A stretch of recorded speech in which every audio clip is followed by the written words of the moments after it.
Hi, my name is Steve Baer and I'm here from the Game Agency. I hope you will join me on September 18th at TechLearn to talk about how to use game-based training to make your employees even more productive. The average company spends just about $1,200 per year per employee on training, and they waste about $1,000 of that. Why? Because you're using passive training. We're going to talk about how to use active training, how to use games, how to get employees engaged. We're going to talk about taking your training and turning it into experiences. We're going to talk about the journey, the learning journey.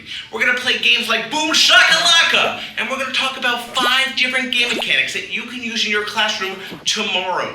We're also going to talk about how you can create an arcade, how you can create scavenger hunts, how you can make your training just so much more fun and exciting that people will come back again and again. Please join me.